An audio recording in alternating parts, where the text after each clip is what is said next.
Is Harry Styles pretending to be queer?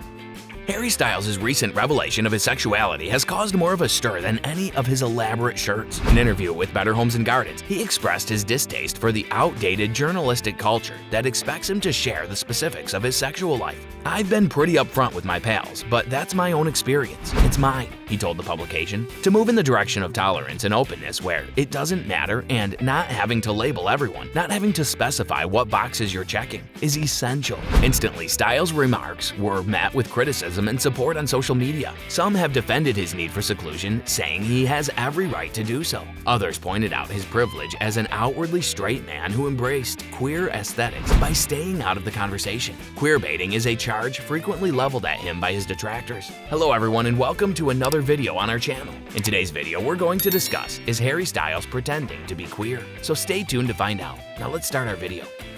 Queerbaiting is when someone or something adopts queer aesthetics without embracing LGBT culture. Queerbaiting is problematic when a queer aesthetic is exploited to gain LGBT financial support without queer people involved. Queerbaiting allows people to ride the aesthetic without the personal issues of being queer in a heteronormative culture, say critics. Harry Styles' latest sexuality statement ruffled more feathers than his blouses. Speaking to Better Homes and Gardens, he said it's outdated for the press to know who he sleeps with. "I've been frank with my buddies, but that's my personal experience," he told the magazine. "The whole point of accepting everyone and being more open is that it doesn't matter, and it's about not labeling everyone, not having to specify what boxes you're checking." Social media swiftly condemned and praised Styles' words. Some said he's entitled to seek privacy. Others criticized his privilege as a straight male to avoid conversations while embracing a gay style. His critics say he queerbaits. Harry Styles' 2019 album Fine Line sparked several of his accusers. Around this period, he started wearing extravagant outfits. After Fine Line, Harry Styles hired radical designer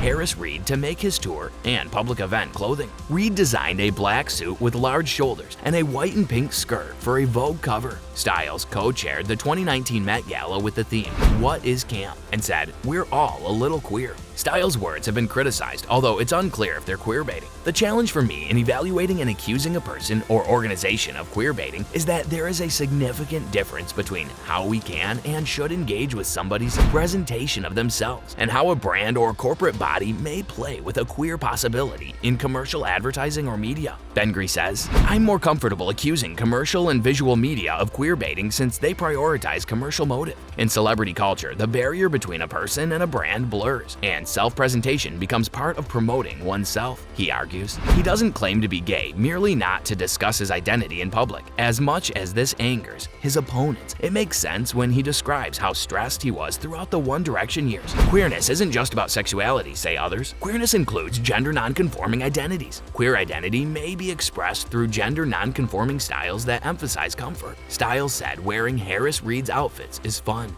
"Play with every frill, and liberation will pour down on you."